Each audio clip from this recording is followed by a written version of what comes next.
আসসালামু আলাইকুম রহমতুল্লাহ। বন্ধুরা, এই যে দেখেন এখানে লাগাইছিলাম, এই যে আগে আপনারা দেখছিলেন লাউ লাগাইছিলাম, মিষ্টি লাউ, পাঞ্চা লাউ, তারপরে দুন্দুল, চাল কুমড়া। আলহামদুলিল্লাহ যা হয়েছে আলহামদুলিল্লাহ, আল্লাহ খাওয়াইছে, সুন্দর ফুল ফল হয়েছিল, ফসল হয়েছিল, খাইছি। যাই হোক বন্ধুরা, এই যে দেখেন নিচে এখানে পানি এসে পড়ছে, পানি আসাতে গাছগুলো মারা গেছে, তাই আমি প্রত্যেকটা গাছ উঠায় ফেলাইছি।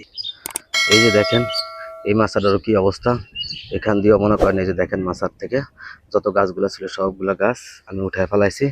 উঠাইয়া এই যে দেখেন নিচেটা পানি এসে পড়ছে, এখানে কয়টা কচু গাছ লাগাইছি, দেখি কি হয়। তো যাই হোক, এই যে দেখেন এগুলো সব সাফ করে এই যে ময়লাগুলো সব এই জায়গায় জমায় রাখছি। প্রত্যেকটা গাছ, এই যে পেঁপে গাছ, এটা সমস্যা হয়েছে, এটা বেশ একটা ভালো হয়নি, এটা কিন্তু এই যে ভাইরাস ঢুকছে, হেলে এটারে উঠে ফেলাইছি, একবারেই উঠে এখানে ময়লার সাথে ফেলাইছি। এখন এটা রাখার উদ্দেশ্য হলো এগুলা নিচে আরো ময়লা আছে, এখানে নিচে এই যে আমি দেখাইতেছি আরো দুপলা পচা আছে।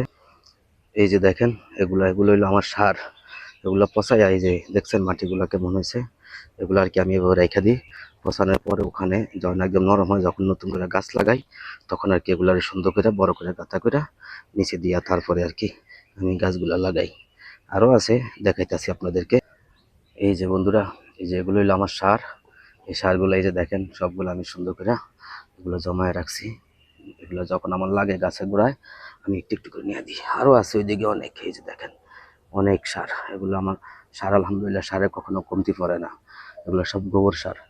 তো পাশাপাশি অন্য কিছু মিক্স করা লাগে আর কি, কিছু দ্রবণ টবণও দেওয়া লাগে, কিন্তু এটা হইলো মূল আমার সার আর কি। এই যে দেখেন বন্ধুরা, আলহামদুলিল্লাহ আল্লাহর রহমতে এখন পর্যন্ত এই দেখেন এই গোবর সার, এগুলো সবসময় স্টক রাখি আমি। এখান থেকে নিয়ে নিয়ে গাছের গোড়ায় দিয়ে মাটির সাথে মিক্স করে আমি মাটি আর এই যে গোবর আছে না, এগুলো সব একসাথে মিলাই, তারপরে এগুলো দিয়া আপনার হইলো এই গাছের মাটির সাথে তারপরে মাটি দিই। কারণ আমার এখানে এই মাটির নিচে বালু, আমি এটা তো নিচা থাকা ছিল অনেক, প্রায় 8-10 ফিট, এখানে আমি আগে বালু ফালাইছি, বালু ফালাই তার উপরে মাটি ফালাইছি। এই জন্যে গাছের শিকড়গুলো অনেক সময় বালুর ভিতরে ঢুকতে চায় না, তাই আমি আর কি বেশি করে ওই জৈব সার দিয়া গাছগুলো লাগাই। পাশাপাশি গাছগুলো হেলদি হওয়ার জন্য আমি এই প্রত্যেকটা গাছের সাথে এই যে খৈল আছে না, সরষা বাঙ্গানো, এই খৈল এগুলা, তারপরে গিয়ে আপনার ওই লগিয়া ওগুলো পচায় রাখি 7-8 দিন 10 দিন, ওগুলো পানির সাথে মিক্স করে দিই।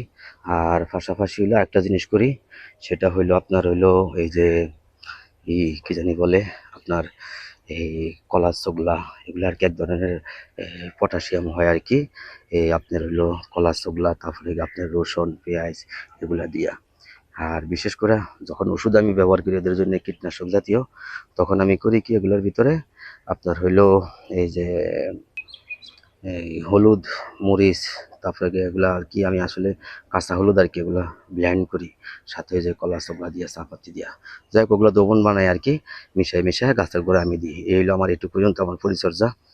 আর কিছু গাছে আমি রাসায়নিক সার দিয়েছিলাম, গাছগুলো আমার হয় নাই, অল্প একটু আমি আমার এই পর্যন্ত আর কি 1 কেজি আর হলো 2 কেজি, মোট 2 কেজি 3 কেজি সার কিনছিলাম।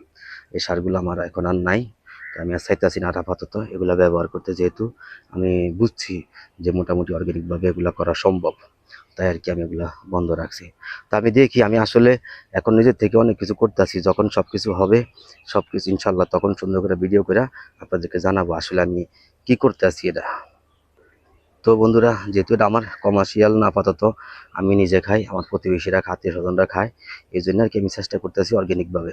তো দেখা যাক, আলহামদুলিল্লাহ এখন পর্যন্ত আমি সফল, আমি বলতে পারি। একটু ফল পাকড়া কম হয়েছে, কিন্তু আলহামদুলিল্লাহ একদম খারাপ হয়নি, চেষ্টা করতেছি। আর এটা ভালো করে আমি স্টেপ নিব ইনশাল্লাহ, খুব বড় করে করব, কিন্তু আপাতত আমি শিখতে আছি, এই জন্য আর কি, যেহেতু আমি এদিকে থাকি না, এই জন্য আর কি আপাতত এভাবে করতে আছি। তো ঠিক আছে বন্ধুরা, ভিডিও তো অনেক বড় করলাম, আর কি বলবো, আজকের মতো রাখি। আর আপনারা ভালো থাকবেন, নিজের খেয়াল রাখবেন। আল্লাহ হাফেজ।